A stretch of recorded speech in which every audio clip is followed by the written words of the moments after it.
KU basketball is back. It is late night in the Phog time. We get to see Darryn Peterson. What are we going to be looking out for as we preview late night in the Phog?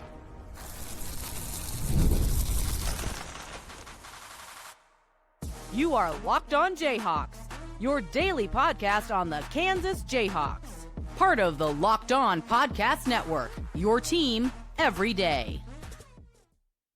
What's going on? Derek Johnson here. This is Locked On Jayhawks. Thanks for making it your first listen every day. And thank you to the everydayers catching each and every episode of the show. We are free and available anywhere you get your podcast, including on our YouTube page where you can like and subscribe. And on today's edition of Locked On Jayhawks, we are previewing late night in the Phog. KU basketball is back, baby. We're going to get into what I'm going to be watching for, what are some of the exciting things to watch for, what we're not going to be able to learn from late night in the Phog, which is honestly most things.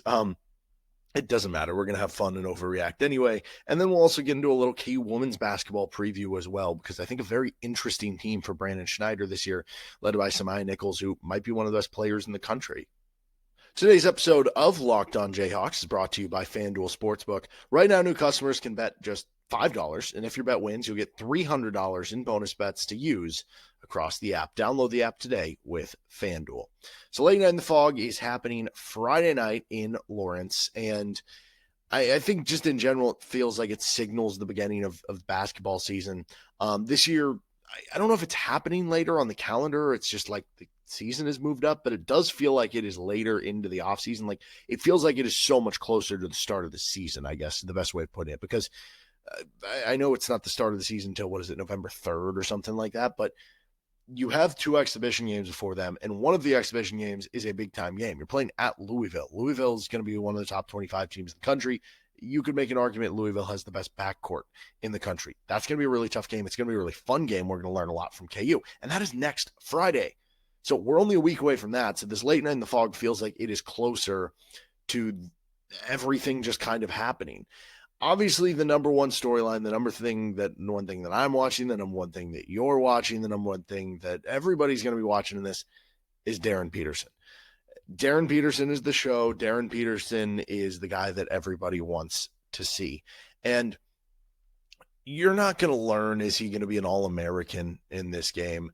But you certainly are going to see what makes him so good, I think. In terms of like, I don't know, like you have this highly prized, highly recruited player who potentially could be the number one pick in the NBA draft.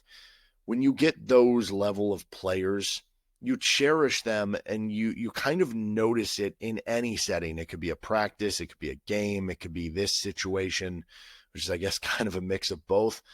And I think you're just going to kind of see the all-around game. And so you're just kind of looking to watch him and see how he looks out there and what does he look like in a KU uniform and how does he look different in some ways. And, just do you get a couple highlight plays and fun moments from Darryn Peterson? Now, without a doubt, I think for everyone is they just want to see Darryn Peterson play a little of Kansas basketball.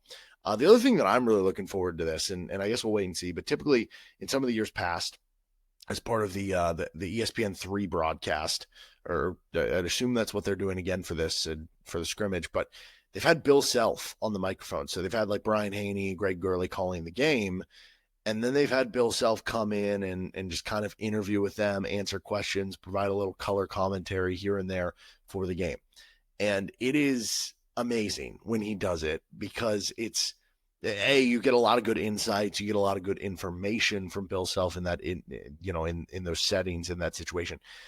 But it's also amazing because he can't totally turn the coach off, and it makes for the interview even better, in my opinion, because you'll get moments through the scrimmage where they're just like talking about something and Bill Self's answering the question, and then all of a sudden somebody will shoot like an ill-advised shot, and Bill Self will just like stop what he's talking about, like, gee whiz, what is he doing? Can you believe he took that shot? Like stuff like that. But you'll get really good insights from it. So I hope that's going to be the format for this again, because honestly, like that's going to be the most telling and learning thing as part of this process for me. And I think to learn more kind of about the team, but also it is just kind of entertaining. So I hope we get that again. And if we do, that'll be something I'm definitely looking forward to. It's funny, among all the new players that KU has, there's a lot of them, right? 3 transfers coming into the program. for the team with Melvin Council, Trey White, both we've heard a lot of good things about with Bill Self, Jaden Dawson, who I don't know if he's going to be playing or not. Sounds like he was nursing an injury as of earlier this week, so maybe he'll be out for this one. Maybe he'll be questionable for the Louisville game. But you have all those newcomers. You have all the freshmen coming in. We mentioned Darryn Peterson. You have all of the international players coming in with Giangola, and it's that other one that honestly, besides Darryn Peterson, I think the guy I'm most interested to see is Paul Mbiya. Like, I'm interested to see Flory Badunga. What does he look like? And from a standpoint of like, do we see Badunga post up at all? Do we see Badunga show a little bit more of a increased offensive game in some way? But it's like, how often in a scrimmage setting do we get post ups? It's not as often as you think. So it's like, I feel like I have an idea what that is. I have an idea of at least the player archetype of like, I want to see Cole Rosario. I want to see him make a hustle play or make a big dunk or an athletic play or whatever. But I feel like I have an idea of some of those archetypes. And I have an idea of the archetype of Paul Mbiya, but it is so ridiculous how long his wingspan is. Again, he's like a 7'9" wingspan. That's not normal in the best positive way for KU. And I just want to see what that looks like out there, not just in terms of like what he looks like, but what that looks out there like functionally on a basketball court. Does the 7'9" wingspan mean that anybody going up against him just gets their shot blocked or like can't shoot over him? Does it lead to a lot of rebounds? Like, what exactly does it look like when he is out there? And that's one of those things too, where it's like, whether it's the spring game in football or, a situation like this where it's a scrimmage in KU basketball, sometimes it can be hard to decipher, did that player play well? Or was the guy guarding them not very good? It's like, again, like the spring game in football. If you have a receiver that goes off, is it because the receiver is really good? Or is it because the cornerback who was guarding him is really bad? Or is it a little bit of both? You never actually know until you start to face other competition, with the exception of when it's a known quantity. So like, for instance, if in the spring football game last year, Kobe Bryant would have given up a lot of receiving yards to, I don't know, some newcomer receiver, you would have been like, oh, we know Kobe Bryant's a good corner. That newcomer receiver is probably pretty good. And that is going back to Paul Mbiya. Now there is a little bit of projection and estimation of what he's going to become, but we at least know the high potential, the ceiling, and some of those moments are there. And we think he's going to have a big year and make a big jump in Flory Badunga. And so if Paul Mbiya goes up against Flory Badunga and, shows out really well, that will be a bit of a takeaway that like, hey, he stood his own against him. That's a great sign for KU's center rotation, that they have two guys they can throw out there and, make a lot of noise. The other guy that I'm most interested to see, so I've talked about a freshman, international player. It's honestly Elmarko Jackson. From a standpoint of, he comes off this season-ending injury, and you've heard so many good things from Bill Self about his athleticism being back, and that, how he was such a good like recovery player, I guess, and how hard he worked during the rehab process. And I've always heard great things about Elmarko as like a person, and kind of a goofy like kid a little bit, and just what he is as a person. And so I'm really rooting for him in a lot of ways. And so I just want to see him back out there, playing basketball again after he had that severe injury, and just getting him back on the court. That's an awesome story on its own, but then he's going to play a big role on this Kansas basketball team, and they need him to step up. So what does that exactly look like when he is out there? Now, I think in general, when you look at an event like this, when you look at it being a scrimmage and everything, like I said earlier, you're probably not going to see a ton of post-ups. Probably not going to see a ton of like running plays, running motion offense. Not going to see like zone defense. What do situations like this enhance? It's athletic plays. And that is something like, if you go back and look at the box score, if you remember the scrimmages from the last couple of years, they weren't very good. They weren't very entertaining. Like, wasn't really lighting it up, and the shooting percentages and stuff like weren't very good in the games. And like now looking back on it and thinking about it, like the last couple of years can't, like, yes, KJ Adams was freak athlete for KU, but like overall as a team, KU wasn't like a super athletic team the last couple of years. You think about it last year, like Hunter Dickinson was not a good athlete compared to other centers. Zeke Mayo was not like good. Zeke Mayo was good because of his shooting. Hunter Dickinson was good because of his post presence and finesse. They weren't great players because of their athleticism. KU was not a very athletic team the last couple of years. And I think that translates into a situation like this. Like when it's an open scrimmage, athleticism, and those are the plays you're going to remember. That's going to be what this is going to be running up and down the floor. The athleticism is going to play. So I want to see a couple of those athleticism plays in an event that should be tailored to athleticism. I think it's going to be a more exciting scrimmage this year because of that. What are some things we can't learn from late night in the Phog? There's probably a lot. We'll also get into KU women's basketball season preview. This is Locked On Jayhawks. This episode of the show is brought to you by DoorDash. You might be coming home late from late night in the Phog, looking for something to eat. Boom, you order DoorDash. And it is almost the weekend. Let's crown this week's MVP on Who Delivered, powered by DoorDash. Just like you can win every Saturday with DoorDash Streaks, saving more every time you order. These players delivered when it mattered most. Let's break it down. For Kansas, Jaylen Daniels delivered in a big way. I know Kansas lost big to Texas Tech, but it wasn't because of Jaylen. Jaylen was awesome. Still got sacked 9 times, still stuck through it, still was throwing darts down the field, still trying to make things happen. And he played really well for a game that Kansas only put up 17 points against.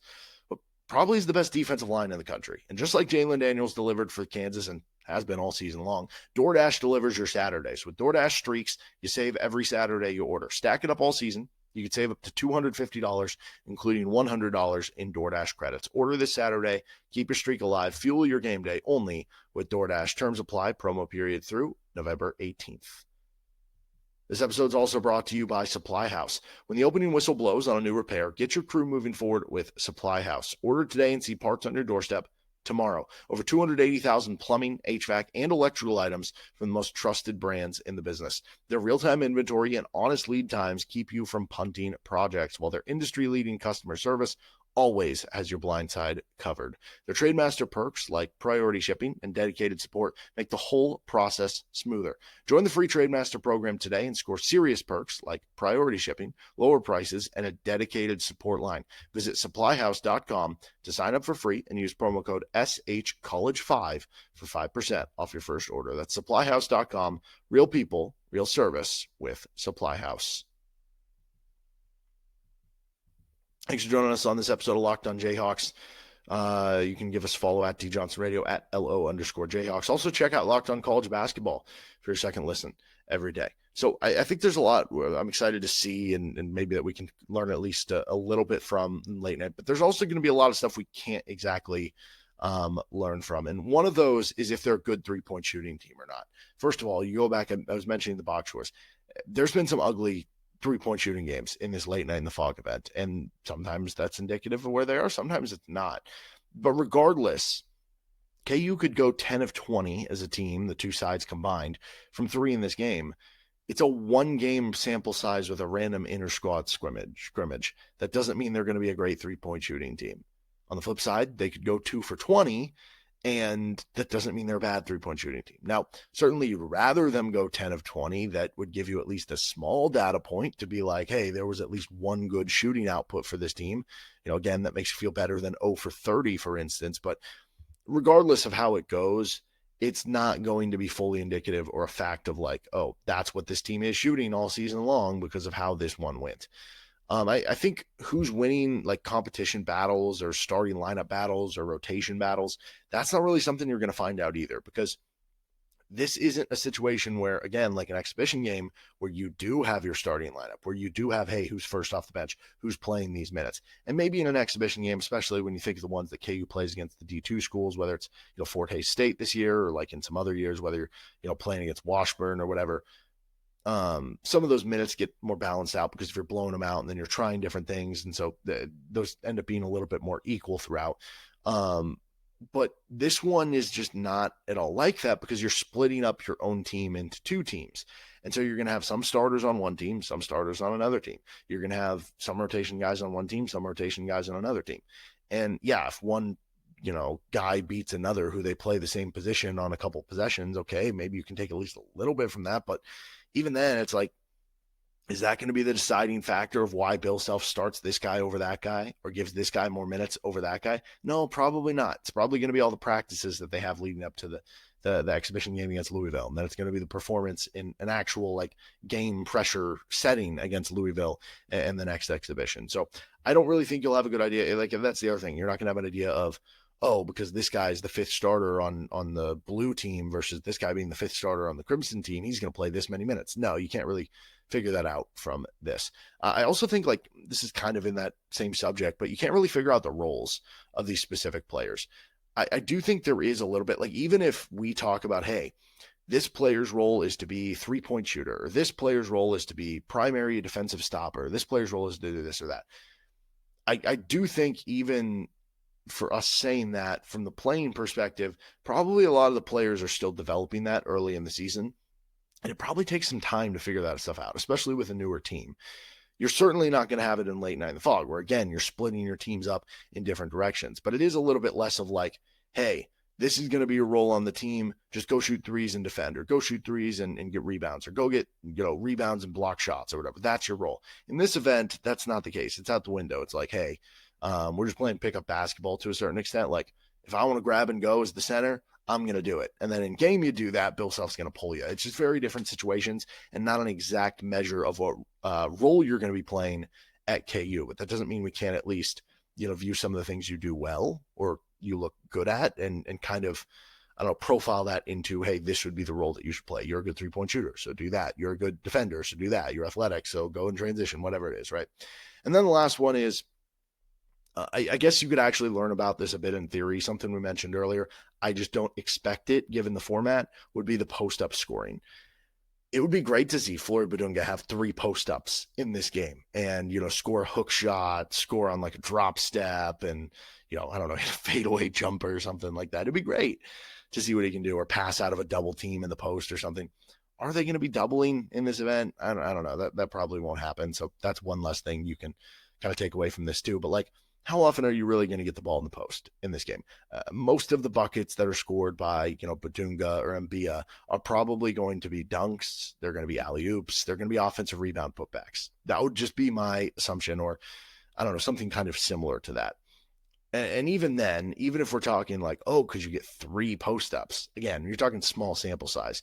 Are we going to all of a sudden say, because if Floyd Badunga gets 3 post-ups and looks pretty good on him, oh my gosh, he's Akeem Olajuwon. Oh my gosh, he's Hunter Dickinson offensively now. No, we're not going to quite do that. So I don't know how much you're going to learn from the post-up. But yeah, maybe there is at least one highlight of a post-up that makes you think, oh, that was enough of a flash. That was enough to make me think there's more there, and this could be exciting where this could go. All right, let's finish up on the show here with a little KU women's basketball season preview. This is Locked On Jayhawks. Today's episode of LOJ is brought to you by Rougiette. What do you do when you have a bald eagle standing on top of a silverback gorilla, riding a T-Rex? Confidence, pure confidence. If you're looking for something beyond the usual pill, it's time to meet Rougiette Go Long. That's exactly where Rougiette's Go Long comes in. This isn't just another ED pill. It's a total game changer for confidence. Go Long combines 2 doctor-trusted medications in one dual-action formula, so you can get hard and go the distance. The effects can last up to 36 hours. That's confidence all day, all night, and even into the next day. The process is simple. Connect with a board-certified doctor 100% online, and if prescribed, your treatment ships discreetly right to your door. If prescribed, your treatment ships discreetly to your door. Ready to level up your confidence in the bedroom? Head to Rougiette.com, Rugiet.com, and use promo code LOCKEDONCollege for 15% off your first order. That's Rougiette.com, Rugiet.com, promo code LOCKEDONCollege. Make sure you use our code so they know we sent you.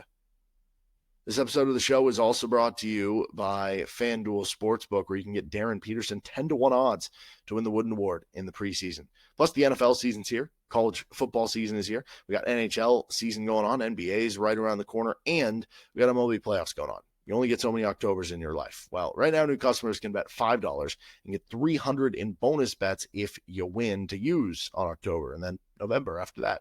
So pick a bet, put down $5. If it hits, you'll unlock $300 in bonus bets to use across the app. That's a lot that you can use on futures. Kansas 25-1 to win the national title in basketball. So what are you waiting for? Visit FanDuel.com to download the FanDuel app today and get started. FanDuel, the official sportsbook partner of the Locked On Podcast Network. Thanks for joining us on this episode of Locked On Jayhawks. Check out some of our other KU basketball content throughout the week here. Talked a lot about what Bill Self had to say on yesterday's episode. Next week, we'll have KU Men's Basketball Media Day. We will have KU Louisville exhibition game talk. We'll have some KU football talk. Obviously, it's a big one with K-State. So plenty coming at you next week with Locked On Jayhawks, as well as the rest of this episode. So the KU Women's Basketball team, they come into this year with the number one recruiting class in the Big 12 in 2025, number one.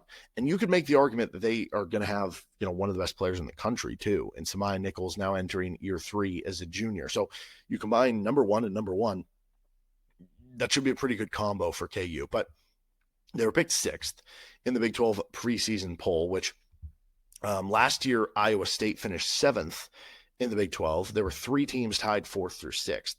Iowa State at 7th ended up making the NCAA tournament, the play-in game, and winning a play-in game. Kansas, again, the year before with a tie 4th through 6th in the league, finished 7th. And that Kansas team ended up winning a tournament game too.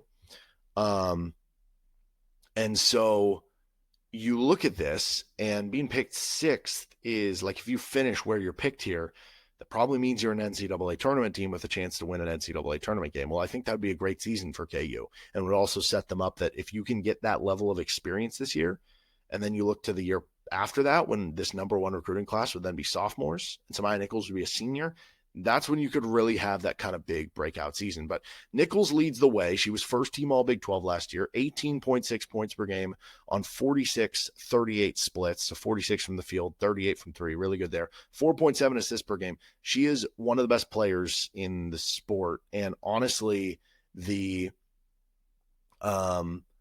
combination, I guess you would say, of her along with, like if we're doing a cross sport thing, her along with like Darryn Peterson, I'd be curious to know, is there another school in the country who can match Darryn Peterson in men's basketball, Samaya Nichols in women's, with, that being their top, duo or top individual player at both. But regardless, Leah Conessa comes back too. She started 25 games, 7.4 points, 3.4 rebounds per game, kind of a ball moving point guard to play alongside her, 29 minutes per game. So Nichols will initiate a lot, but Conessa can kind of play off her and play point guard a little bit.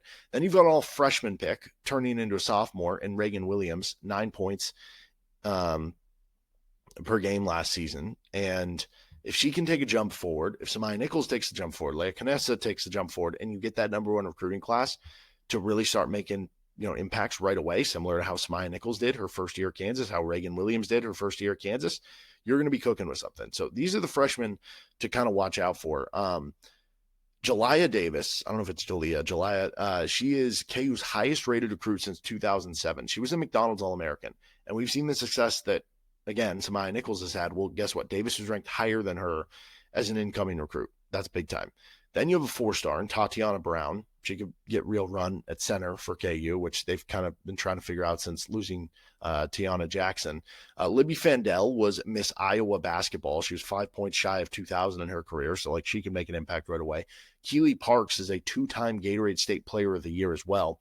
And so if Davis is a stud right away, and then they get, like, let's say 2 solid, like, year 1 rotation players out of the rest, which maybe it's even all 4, that's a solid place to be. And then from there, you just need to garner some depth from somewhere. It could be from those freshmen. It could be from returning players. It could be from the transfer portal. And so I think when you look at it, like, the goal of this team should be to make the NCAA tournament. They have enough talent to do it. Now, the inexperience, you're probably going to lose a few games that maybe you normally wouldn't because of that. But, like, you have the talent to at least get back to the NCAA tournament. And if you can do that, it serves as quite the springboard to the following season when, again, in 2026 to 2027, senior year Samaya Nichols, junior year Reagan Williams, sophomore years of all these freshman recruits, and KU has another good recruiting class coming in right now with a couple big-time commits, including a top 100 player for the following class. So that's really the I think you would say the target year you're going for.